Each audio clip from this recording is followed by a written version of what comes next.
Dears, നമ്മൾ ഒരു national media ഡ്രൈവിൻ്റെ ഭാഗമായിട്ട് ഗോവയ്ക്ക് ഒരു ഡ്രൈവിലാണ് കേട്ടോ. അതായത് ബാംഗ്ലൂരിൽ നിന്ന് സ്റ്റാർട്ട് ചെയ്ത് ഗോവ വരെയുള്ള ഒരു ഡ്രൈവ്.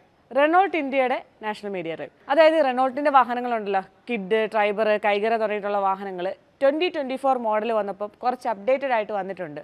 അപ്പോൾ ആ ഒരു അപ്ഡേഷനും വെഹിക്കിളിനെ ഒന്ന് ഡീറ്റെയിൽ ആയിട്ട് എക്സ്പീരിയൻസ് ചെയ്യാൻ വേണ്ടിയാണ് നമുക്ക് ഈ ഒരു ഡ്രൈവ് തന്നിട്ടുള്ളത്.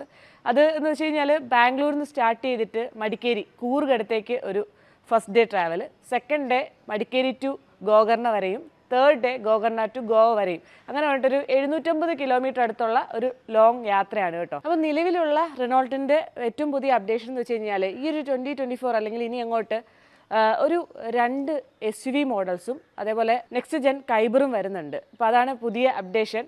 അപ്പോൾ വെഹിക്കിൾ ഏതാണ് എന്തൊക്കെയാണെന്നൊക്കെ നമുക്ക് ഡീറ്റെയിൽ ആയിട്ട് കിട്ടുന്നേ ഉള്ളൂ, അപ്ഡേറ്റ് ചെയ്യാം.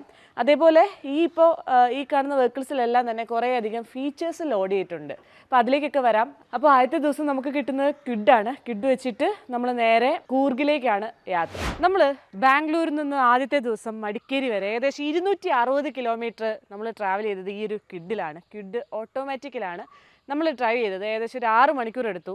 ആ ഒരു ഡ്രൈവ് എന്ന് വെച്ച് കഴിഞ്ഞാൽ നിങ്ങൾക്ക് കുറച്ച് പേർക്കെങ്കിലും അറിയായിരിക്കും, ആ ഒരു കൂഗിലേക്കുള്ള റോഡെന്ന് വെച്ച് കഴിഞ്ഞാൽ ഒരുപാട് ടേൺസും നല്ല ഹില്ലി ടെറൈൻസും ഭയങ്കര ഒരു മൾട്ടിപ്പിൾ ടെറൈൻ റോഡ്സാണ്. അപ്പോൾ അതിലൂടെ ഒരു 260 കിലോമീറ്ററോളം ഈ ഒരു കുഞ്ഞൻ കിഡ് ഡ്രൈവ് ചെയ്യാന്ന് വെച്ചാൽ ലൈഫിൽ ആദ്യമായിട്ടാണ് നമ്മൾ ചെറിയൊരു കാറ് വെച്ചിട്ട് ഇത്രയും ലോങ് പോകുന്നത്. അപ്പോൾ ശരിക്കും ആ ഒരു ടൈമിലാണ് ഇതിൻ്റെ ഒരു കൺവീനിയൻസ്, അതായത് അഫോർഡബിൾ റേറ്റിലേക്ക് നമുക്ക് നമ്മുടെ ഇന്ത്യൻ മാർക്കറ്റിൽ കിട്ടുന്ന ഒരു കാറാണ്.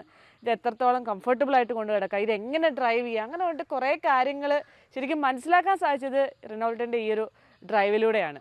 അതേപോലെ തന്നെ ഈ ഒരു ഡ്രൈവിൽ നമ്മുടെ സ്റ്റാർട്ടിങ് ടൈമിൽ നമ്മളുടെ കുറേ കാര്യങ്ങൾ, ഇപ്പോൾ റെനോൾട്ട് ഇനിയിപ്പോൾ 2024 ചെയ്യാൻ പോകുന്ന കുറച്ച് കാര്യങ്ങൾ പറയാം. അതായത് ഒന്ന് വെച്ച് കഴിഞ്ഞാൽ 2 SUVs വരുന്നുണ്ട്. അതേപോലെ തന്നെ നെക്സ്റ്റ് ജെൻ കൈഗറും ട്രൈബറും വരുന്നുണ്ട്. പിന്നെ ലോഗോയിൽ ഇപ്പോൾ ഈ ഉള്ള ലോഗോ മാറിയിട്ട് പുതിയൊരു ന്യൂജൻ ലോഗോയിലേക്ക് വരുന്നുണ്ട്. അങ്ങനെ തുടങ്ങിയിട്ട് കുറേ മാറ്റങ്ങൾ എന്തായാലും പറഞ്ഞിട്ടുണ്ട്. അതേപോലെ ഈ ഒരു 2024 വെഹിക്കിൾസിൽ വരുന്ന മാറ്റങ്ങൾ എന്ന് വെച്ച് കഴിഞ്ഞാൽ, അതായത് ക്വിഡിൽ മാത്രമല്ല ട്രൈബറിലും കൈഗറിലും എല്ലാം മാറ്റങ്ങളുണ്ട്. അതായത് ഫീച്ചേഴ്സ് ഒരു 14+, ഒരു 15+ ഫീച്ചേഴ്സ് ആഡ് ഓൺ ആയി വന്നിട്ടുണ്ട്. അതായത് മെയിനായിട്ട് പറഞ്ഞു കഴിഞ്ഞാൽ നമുക്ക് വേണ്ട ഇപ്പോഴത്തെ കാലത്ത് വേണ്ട കാര്യങ്ങൾ നമ്മളെല്ലാവരും നോക്കുന്ന കാര്യമാണ് ഹിൽ ഹോൾഡ് അസിസ്റ്റ്. അതെന്തായാലും ക്വിഡ് മുതൽ സ്റ്റാർട്ട് ചെയ്യുന്നുണ്ട്. അതേപോലെ തന്നെ traction control, electric stability programme, tyre pressure monitor system തുടങ്ങിയിട്ടുള്ള കാര്യങ്ങളെല്ലാം തന്നെ കുറച്ചുകൂടെ നമുക്ക് ഡ്രൈവിംഗ് കൺവീനിയൻസിന് വേണ്ടി അതെല്ലാം കൊണ്ടുവന്നിട്ടുണ്ട്. അപ്പം ശരിക്കും ഓടിച്ച് വന്നപ്പോൾ പറയാനുള്ള കാര്യം വെച്ച് കഴിഞ്ഞാൽ ശരിക്കും ടേൺസ് ഒക്കെ എടുത്തപ്പോഴത്തേക്കും ഈ ഒരു കിഡ് ഉണ്ടല്ലോ ഭയങ്കര ഹാൻഡ്ലിങ് പക്കായിരുന്നു കേട്ടോ. അതായത് നമ്മളൊന്ന് ഓടിച്ചങ്ങ് സെറ്റായി കഴിഞ്ഞപ്പോഴത്തേക്കും സെറ്റായിരുന്നു. അതേപോലെ തന്നെ NVH ലെവൽ കുറച്ചുണ്ട്, അത് നമുക്കറിയാമല്ലോ. 1000 cc എഞ്ചിനാണ്. ഇതിന് 1000 cc കിട്ടുന്ന മാക്സിമം പെർഫോമൻസ് ഇത് തരുന്നുണ്ട്. ഇപ്പോൾ ഇനിഷ്യൽ സ്റ്റേജിലുള്ള ഒരു ചെറിയൊരു ലാഗ് ഉണ്ട്. അത് ഒഴിച്ച് കഴിഞ്ഞ് കഴിഞ്ഞാൽ ബാക്കി ഹയർ ഗിയേഴ്സിലേക്ക് പോകുമ്പോഴത്തേക്കും ഗംഭീരമായിട്ട് തന്നെ പെർഫോം ചെയ്യുന്നുണ്ട്. അതേപോലെ തന്നെ ഇതിൻ്റെ മാക്സിമം ഇപ്പോൾ സീറ്റിംഗ് കംഫർട്ടും അതുപോലെ സസ്പെൻഷൻ സൈഡ് എല്ലാം ഇപ്പോൾ ഇതിൻ്റെ ഒരു പ്രൈസ് റേഞ്ച് നോക്കുവാണെങ്കിൽ ഒരു 4.5 lakhs മുതൽ 10.5 lakhs വരെയാണ് ഏകദേശം ഒരു റേഞ്ച് വരുന്നത് ക്വിഡിൻ്റെ വേരിയൻസ് എല്ലാം. അപ്പോൾ അങ്ങനെ നോക്കുമ്പോഴത്തേക്കും ഇപ്പം അത്യാവശ്യം ബഡ്ജറ്റ് നോക്കിയെടുക്കുന്നവർക്കും കംഫർട്ടബിൾ ആയിട്ട് വാങ്ങാൻ പറ്റുന്ന ഒരു വെഹിക്കിളിനായിട്ടാണ് ക്വിഡിനെ അവതരിപ്പിച്ചിട്ടുള്ളത്. അതേപോലെ തന്നെ RXL ഓപ്ഷൻ എന്ന് പറഞ്ഞിട്ടുള്ളൊരു വേരിയൻറ്റ് വന്നിട്ടുണ്ട്. അതായത് അതിൽ ഓട്ടോമാറ്റിക്കും മാനുവലും കിട്ടുന്നുണ്ട്, ധാരാളം ഫീച്ചേഴ്സും ഉണ്ട്, അഫോർഡബിൾ റേറ്റിലേക്ക് കിട്ടുന്നത്. ഇപ്പോൾ എക്സാമ്പിൾ പറഞ്ഞു കഴിഞ്ഞാൽ 8-point ഇൻഫോർടൈൻമെൻറ്റ് ടെസ്റ്റിംഗ് വരുന്നുണ്ട്. അതിൽ ആൻഡ്രോയിഡ്, ആപ്പിൾ കാർപ്ലേ സപ്പോർട്ട് വരുന്നുണ്ട്. നമ്മൾ ഫോൺ കണക്ട് ചെയ്തിട്ട് റൂട്ട് മാപ്പൊക്കെ വെച്ച് ഗൈഡ് ചെയ്തിട്ടാണ് നമ്മൾ ട്രാവൽ ചെയ്തത്. വളരെ കംഫർട്ടബിൾ ആയിട്ട് തന്നെയാണ് വന്നത്. അതേപോലെ തന്നെ 5 കളേഴ്സ് ഇൻട്രൊഡ്യൂസ് ചെയ്യുന്നുണ്ട്. ഡ്യുവൽ ടോൺ കളേഴ്സിലും ഇപ്പോൾ എന്തായാലും ക്വിഡ് അവൈലബിൾ ആണ്. പിന്നെ നമുക്കിതിൻ്റെ സർട്ടിഫൈഡ് റേഞ്ച് ഒക്കെ പറയുന്നത് 22 km/L ആണെങ്കിലും നമുക്ക് കിട്ടിയത് ഏകദേശം ഒരു 19-20 ആ ഒരു റേഞ്ചിലേക്കാണ് നമുക്ക് കിട്ടിയിട്ടുള്ളൊരു റേഞ്ച് കേട്ടോ. അപ്പോൾ ഓവറോൾ പുതിയ 2024 ക്വിഡിൻ്റെ ഡീറ്റെയിൽസ് കിട്ടിയല്ലോ. ഇപ്പം ഞാൻ പറഞ്ഞു നമ്മൾ ഓടിച്ചത് ഒരു ഓട്ടോമാറ്റിക് ട്രാൻസ്മിഷനാണ്. അപ്പോൾ അതിൽ നോബ്സ് ഒക്കെ ആണെങ്കിലും വളരെ ഫ്രണ്ട്ലി ആയിരുന്നു. എല്ലാവർക്കും ഈസി ആയിട്ട് കംഫർട്ടബിളായിട്ട് യൂസ് ചെയ്യാൻ പറ്റുന്നേ ഉള്ളൂ. ഇപ്പോൾ ഹിൽ ഹോൾഡൊക്കെ വന്നപ്പോഴത്തേക്കും കുറേ അധികം ആളുകൾ വെയിറ്റ് ചെയ്തിരുന്നൊരു കാര്യമാണ് ഹിൽ ഹോൾഡ് അസിസ്റ്റ് ഒക്കെ. സോ അങ്ങനെയൊക്കെ ആ ഒരു കാറ്റഗറി ഓഫ് അല്ലെങ്കിൽ ഈ ഒരു ബഡ്ജറ്റ് റേഞ്ചിൽ വെഹിക്കിൾസ് ഒക്കെ നോക്കുന്നവർക്ക് എന്തായാലും ഇനി ക്വിഡ് ധൈര്യമായിട്ട് ചൂസ് ചെയ്യാം. അപ്പോൾ എന്തായാലും ഞങ്ങളുടെ ഒരു എക്സ്പീരിയൻസ്, ഞാൻ മാത്രമല്ല എൻ്റെ കൂടെ ഒരു പാർട്ട്ണർ ഉണ്ടായിരുന്നു, ലക്ഷ്മി ചേച്ചി. ഞങ്ങൾ രണ്ടുപേരും മാറി മാറി ഓടിച്ചു. ശരിക്കും ഇത്രയും ലോങ് ജേണിയിലേക്ക് ക്വിഡ് കൊണ്ടുപോകാം അല്ലെങ്കിൽ ഇത്ര കംഫർട്ടബിൾ ആണെന്ന് ഈ ഒരു ഡ്രൈവിലൂടെ മനസ്സിലാക്കാൻ സാധിച്ചു കേട്ടോ. അപ്പോൾ ഇനി എന്തായാലും നമുക്ക് കുറച്ചധികം വിശേഷങ്ങൾ ട്രൈബറിൻ്റെയും കൈഗറിൻ്റെയും ഒക്കെ.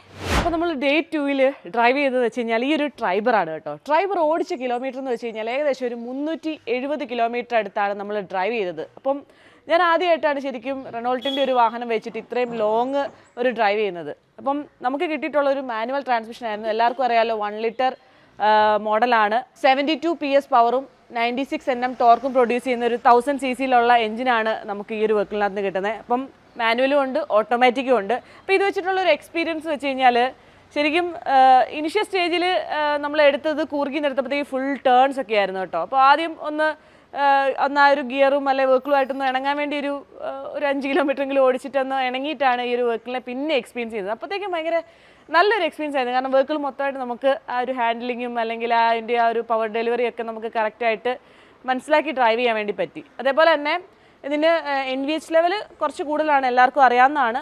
അപ്പോൾ അതിൻ്റെ ഒരു ചെറിയ ആ ഒരു ഇനിഷ്യൽ സ്റ്റേജിലുണ്ടായിരുന്ന ബുദ്ധിമുട്ടേ ഉണ്ടായിരുന്നുള്ളൂ. പിന്നെ നല്ല രീതിയിലാണ് ഡ്രൈവ് ചെയ്തത്.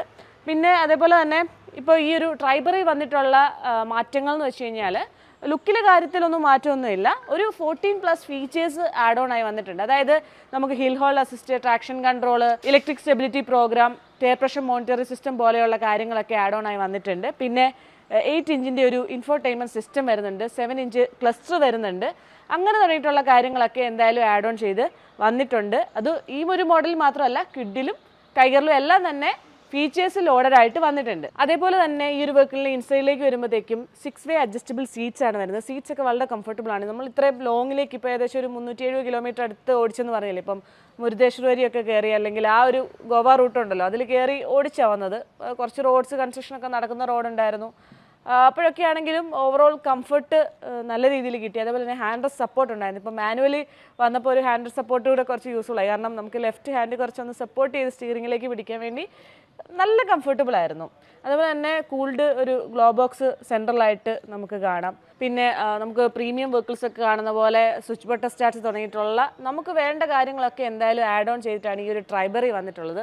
അപ്പോൾ ഇതിൻ്റെ ഈ ഒരു ട്രൈബറിൻ്റെ ഏറ്റവും വലിയൊരു അട്രാക്ഷൻ എന്ന് പറഞ്ഞു കഴിഞ്ഞാൽ നമുക്കൊരു 7 സീറ്റർ വേണമെങ്കിൽ ബെസ്റ്റ് അഫോർഡബിൾ റേറ്റിൽ കിട്ടുന്നു എന്നുള്ളതാണ്. അതായത് 5,99,000 മുതൽ 8,74,000 വരെയാണ് ഇതിൻ്റെ ഒരു നോർമൽ പ്രൈസിങ്.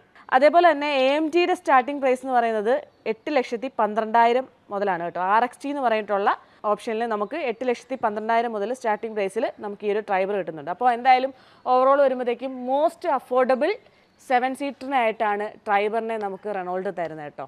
അപ്പോൾ നമ്മുടെ ഡേ 3 നമ്മുടെ റെനോൾട്ടിൻ്റെ ടൈഗർ കൂടെ ഉണ്ട്. അപ്പോൾ ഈ ഒരു വെഹിക്കിൾ അറിയാമല്ലോ, ഇപ്പോൾ നമ്മുടെ ഇന്ത്യൻ മാർക്കറ്റ് നോക്കുവാണെങ്കിൽ തന്നെ ഒരു അഫോർഡബിൾ XUV സ്റ്റൈലിംഗ് നോക്കുന്നവർ മസ്റ്റായിട്ടും കൺസിഡർ ചെയ്യുന്നൊരു മോഡലാണ് ഈ ഒരു ടൈഗർ. അപ്പോൾ ഇതിൻ്റെ ഒരു ടർബോ മോഡലാണ് ഇന്ന് ഡ്രൈവ് ചെയ്തിട്ടുള്ളത്. അതായത് നമുക്കിന്ന് കിട്ടിയിട്ടുള്ളത് ഒരു മാനുവൽ ട്രാൻസ്മിഷൻ ടർബോ മോഡലാണ്. 2-3 ദിവസം കൊണ്ട് നമ്മൾ ഡ്രൈവർ ഓടിച്ചു, കിഡ് ഓടിച്ചു. അപ്പോൾ അതിൽ നിന്നൊക്കെ വ്യത്യസ്തമായിട്ട് കുറച്ചുകൂടെ നല്ല കിടിലൻ കാർ കിട്ടിയപ്പോഴത്തേക്കും കംഫർട്ട് ലെവലൊക്കെ ആണെങ്കിൽ നൈസാണ്.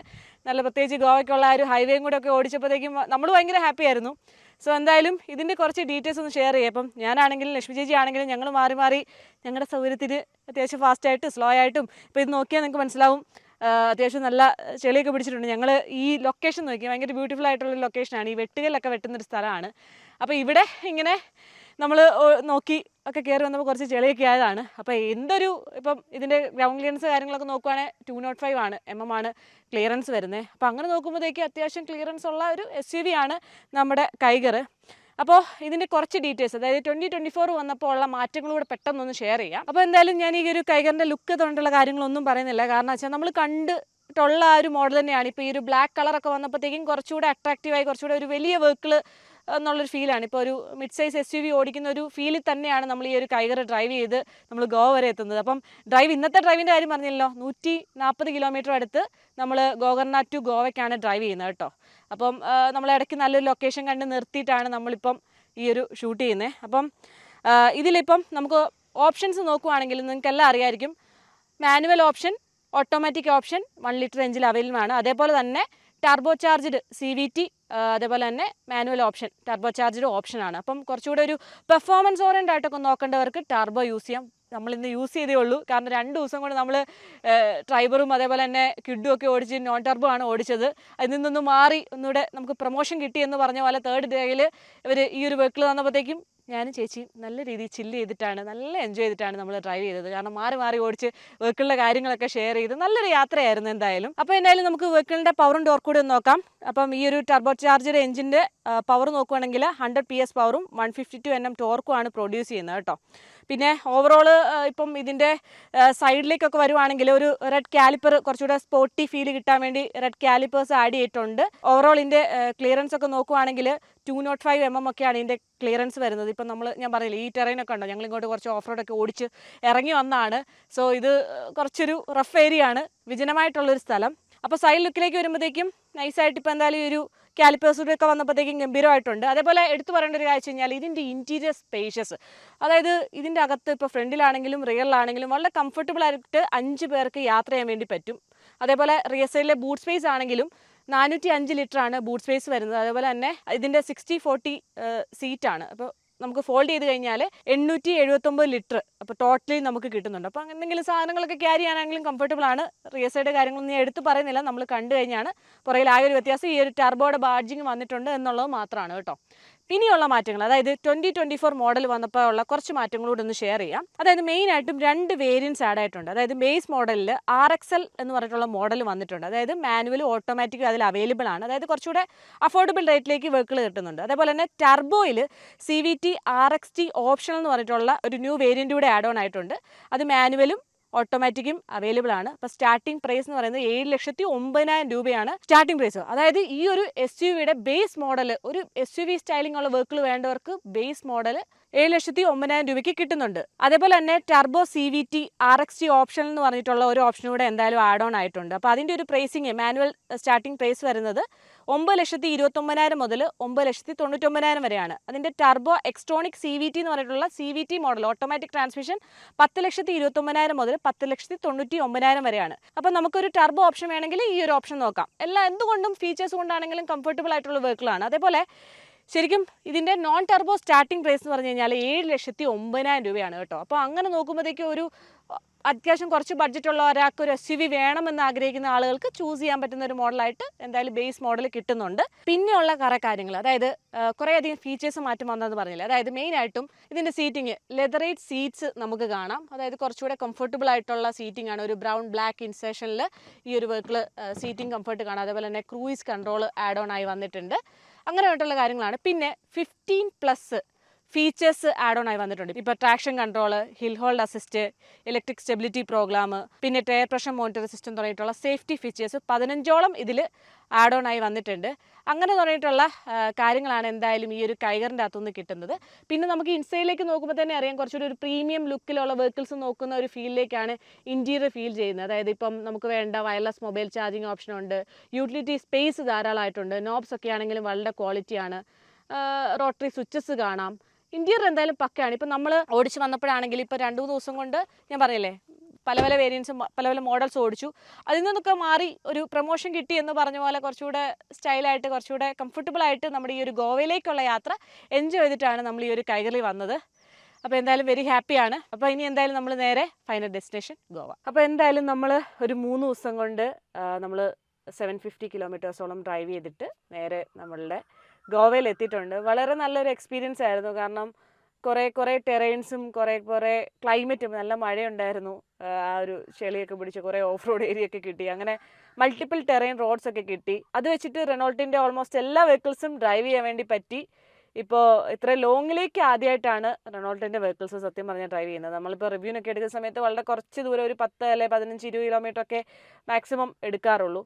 സോ എന്തായാലും ഇത്ര ദൂരത്തിലേക്ക് വന്നപ്പോഴത്തേക്കുമാണ് ശരിക്കും റെനോൾട്ട് വെഹിക്കിൾസിൻ്റെ എത്രത്തോളം നമുക്ക് കംഫർട്ടബിൾ ആണ്. നല്ല രീതിയിൽ ഫീച്ചേഴ്സ് ഇപ്പോൾ ലോഡഡായി വന്നുകൊണ്ട് തന്നെ എല്ലാവർക്കും കംഫർട്ടബിളായിട്ട് കിട്ടുന്ന അഫോർഡബിൾ കാസാണ് നമുക്ക് റെനോൾട്ടിൻ്റെ കയ്യിൽ നിന്ന് കിട്ടുന്നത്. ഇനി എന്തായാലും കുറേ വെഹിക്കിൾസ് കൂടെ ഒക്കെ വരുന്നുണ്ട്. എല്ലാവർക്കും ഹെൽപ്ഫുൾ ആവുന്ന അല്ലെങ്കിൽ എല്ലാവർക്കും കൺവീനിയൻ്റ് ആയിട്ടുള്ള ഒരുപാട് വെഹിക്കിൾസ് എന്തായാലും ഇറക്കുന്നുണ്ട്. അപ്പോൾ എന്തായാലും നമ്മുടെ ഈ ഒരു വീഡിയോ എല്ലാവർക്കും ഇഷ്ടപ്പെട്ടു എന്ന് തന്നെ വിശ്വസിക്കുന്നു. ഇതുമായിട്ട് റിലേറ്റഡ് ആയിട്ട് എന്തെങ്കിലും സംശയങ്ങളുണ്ടെങ്കിൽ ഒന്ന് കമൻറ്റിൽ ഷെയർ ചെയ്യുക. അതേപോലെ തന്നെ നമ്മുടെ വീഡിയോ മാക്സിമം ഷെയർ ചെയ്യുക, സപ്പോർട്ട് ചെയ്യുക. Thank you for watching.